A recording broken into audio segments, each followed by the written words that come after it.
Sciatica की। आपने most common word सुना होगा पेशेंट से कि मुझे साइटिका हुआ है या शियाटिका हुआ है। तो शियाटिका होता क्या है? शियाटिका में हमारा जो पेन होता है वो लोअर बैक और बटक्स में होता है और वो जो रेडिएट होता है वो पूरा पैरों तक होता है। अब ये पेन होता क्यों है? शियाटिका वर्ड डिराइव्ड कहाँ से हुआ? शियाटिका जो वर्ड डिराइव्ड हुआ है वो शियाटिक नर्व से डिराइव्ड हुआ है। शियाटिक नर्व जो है हमारी लॉन्गेस्ट नर्व है और बहुत ही इंपॉर्टेंट नर्व है हमारे अगर कमर की अगर हम बात करें कमर से। ये जो नर्व होती है वो डिराइव्ड होती है हमारे लोअर बैक से L4 L5 reason, S1 S2 S3 reason से हमारी जो है ये वहां से अराइज होते हुए ये पैरों के हमारे थाई से होते हुए पूरा फुट तक ट्रेवल करती है। इसका जो पूरा नर्व रूट पाथवे जो है वो इस तरीके से होता है। जब भी ये नर्व में पेन होता है, नर्व पर जब दबाव पड़ता है, नसों पे जब दबाव पड़ता है तो पेन कमर से होते हुए पूरा पैरों तक ट्रेवल करता है। अब शियाटिका वर्ड की जो मैंने बात की, शियाटिका वर्ड का मैंने बताया कि जैसे कि नसों का पेन होता है। सो नर्व पेन ओरिजिनेट्स इन लोअर बैक। जो ओरिजिनेट होता है वो कहाँ होता है? कमर में होता है, कमर के निचले हिस्से में होता है।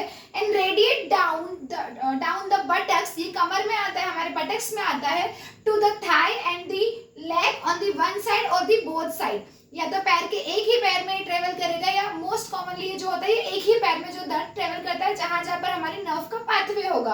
अब हम बात करें ये पेन होता क्या, होता क्यों है, इसके कारण क्या है।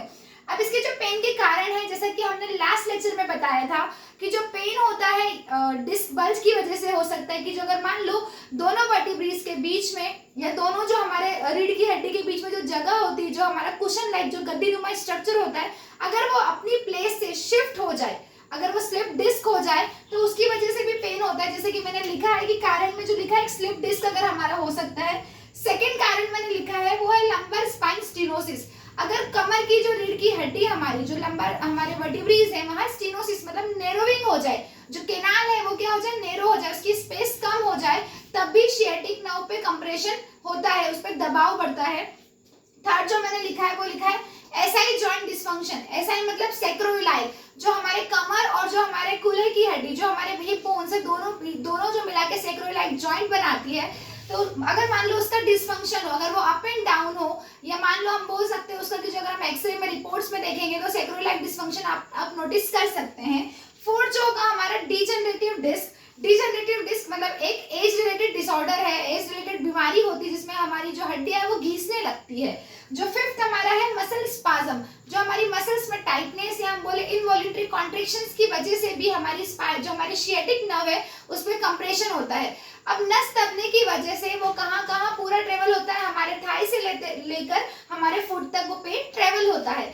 अब बात ये होती है कि आप कैसे इसको डायग्नोसिस कर सकते हैं कि जो पेन है वो शियाटिक नर्व का है या कोई अदर डिसऑर्डर्स है। Other disorders in the sense आप डिफरेंशियल डायग्नोसिस कैसे कर सकते हैं शियाटिक को।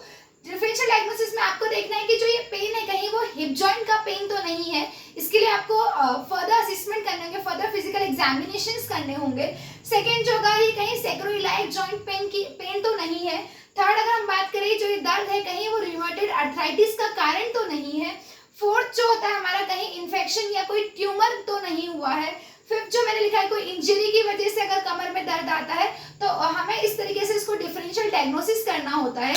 शियाटिक नर्व को डायग्नोसिस करने के लिए हम जो फर्दर इमेजिंग करवाते हैं लाइक एमआरआई रिपोर्ट्स अगर आप देखेंगे तो एमआरआई रिपोर्ट्स में आप डिस्क बल्ज देख सकते हैं। अगर आप डिस्क बल्ज देख रहे हैं, अगर नर्व पे दबाव बढ़ रहा है तो वो शियाटिक पेन का एक कारण हो सकता है कि शियाटिका उस वजह से हो रहा है। आप सीटी स्कैन्स में देख सकते हैं, आप जो एमआरआई रिपोर्ट देखेंगे आप उसमें मसल्स देख सकते हैं कि मसल्स कहीं स्पाज्म तो नहीं हो रहा है, उसमें आप बोन स्ट्रक्चर्स देख सकते हो, आप उसमें लिगामेंट्स देख सकते हो। सीटी स्कैन से आपको फर्दर एग्जामिनेशन सॉफ्ट टिश्यू के एग्जामिनेशन आप एमआरआई से फाइंड आउट कर चुके हैं, आप सीटी स्कैन करा सकते हैं। आप जो एक्सरे करवाएंगे एक्सरे से आप जो हमारा सैक्रोइलाइक जॉइंट है आप उसको देख सकते हो, फर्दर एग्जामिनेशंस कर सकते हो। अब इसके बाद हम बात करेंगे कि आपको फिजिकल थेरेपी में कैसे डायग्नोसिस करना है। बीइंग अ फिजियोथेरेपिस्ट आप किस तरीके से शियाटिक नर्व को डायग्नोस कर सकते हैं कि जो दर्द का कारण है वेदर इट इज शियाटिका और कोई अदर कॉम्प्लिकेशंस की वजह से जो कमर में दर्द आ रहा है वो है। सो हम अब बात करेंगे कि डायग्नोसिस, आप डायग्नोस कैसे करेंगे। जैसा कि मैंने आपको बताया था एमआरआई रिपोर्ट्स में आप क्या देख सकते हो, एमआरआई रिपोर्ट्स में हम जो हमारे वर्टिब्रल कॉलम्स का अलाइनमेंट चेक कर सकते हैं, उसमें कोई लिगामेंट्स की इंजरी होगी तो हम उसको चेक कर सकते हैं। अब वैसे ही हमने देखा था कि सीटी स्कैन में आप एक प्रॉपर बोनी स्ट्रक्चर्स को देख सकते हो, एक्सरे में आप फाइंडिंग कर सकते हो कि हमारा कोई ऐसा जॉइंट डिस्फंक्शन तो नहीं। ये सारा आपने इमेजिनिंग किया था, आपने ये रिपोर्ट्स करवाई थी। विदाउट रिपोर्ट्स आप पेशेंट अगर आपके क्लिनिक पे या हॉस्पिटल पे आता है तो सबसे पहला जो पॉइंट होता है वो होता है क्लिनिकल हिस्ट्री। आपको ये जानना जरूरी है, पेशेंट की हिस्ट्री टेकिंग इज मस्ट। आपको सबसे पहले पेशेंट की पूरी हिस्ट्री को सुनना होगा। सेकेंड होगा ऑनसेट ऑफ सिम्टम्स, जो दर्द की शुरुआत कब हुई थी। जनरली अगर हम बात करें जो सियाटिका होता है, सियाटिक में 90% जो पेन होता है वो सडन होता है।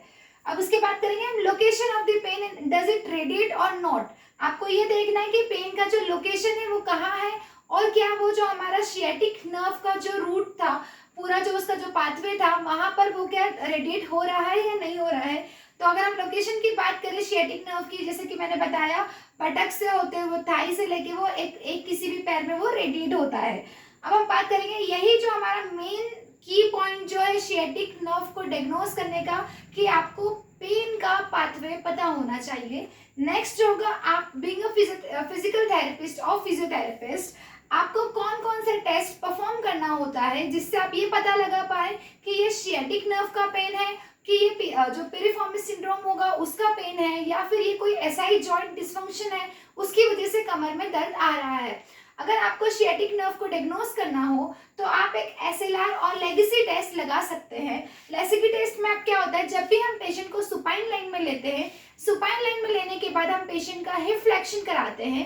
हिप फ्लेक्शन कराने पे अगर पेशेंट को 30 to 70 डिग्री फ्लेक्शन कराने पे अगर मैक्सिमम पेन का वो कंप्लेन कर रहा है, that means the pain is just because of the sciatic nerve compression.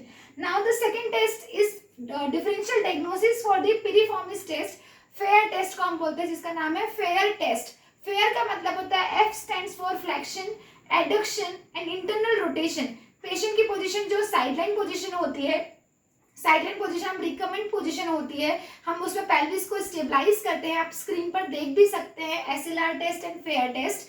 उसमें क्या होता है, पेशेंट साइडलाइन में रहेगा, आपने पेल्विस को स्टेबलाइज किया है, आफ्टर दैट आपने हिप का flexion, adduction and internal rotation perform किया है। अगर पेशेंट कंप्लेन करता है पेन का, क्योंकि ये जो होगा इसमें हम पेरिफॉर्मिस मसल का स्ट्रेच करते हैं, अगर आपने पेरिफॉर्मिस मसल स्ट्रेच करने पे भी पेशेंट पेन कंप्लेन कर रहा है, दैट मीन्स जो पेन है वो पेरिफॉर्मिस मसल की वजह से है। और जो पेरिफॉर्मिस मसल होती है वो हमारी कमर में जो हमारे ग्लूटियल रीजन की डीप मसल है, और जस्ट बीनीथ दी हमारी पेरिफॉर्मिस मसल आपको सियाटिक नर्व मिलती है। तो कभी कभी क्या होता है, पेरिफॉर्मिस मसल के कारण भी सियाटिक नर्व कंप्रेस होती है। तो अगर आप पेरिफॉर्मिस मसल को रिलीज कर देते हैं, स्ट्रेच कर देते हैं, तो सियाटिक नर्व का कंप्रेशन ऑटोमेटिकली क्या हो जाता है, रिड्यूस हो जाता है। तो आपका पेन क्या होगा, रिड्यूस होगा। तो आपको डायग्नोस करना है कि आपका फेयर टेस्ट पॉजिटिव है, नेगेटिव है।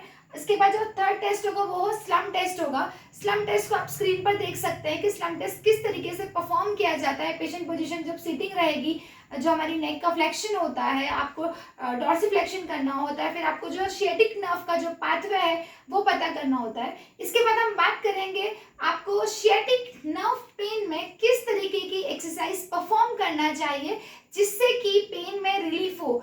90% पेशेंट फिजियोथेरेपी से ही रिलीफ उनको मिलता है और वो ठीक हो जाते हैं। 10% केसेस में चांसेस होते हैं कि डिस्क बल्ज का लेवल कौन सा है, ग्रेड कौन सी है, तभी उनको सर्जरी रिकमेंड की जाती है। अदरवाइज 90% पेशेंट्स में सियाटिका जो होता है वो एक्सरसाइज के थ्रू ही ठीक किया जाता है।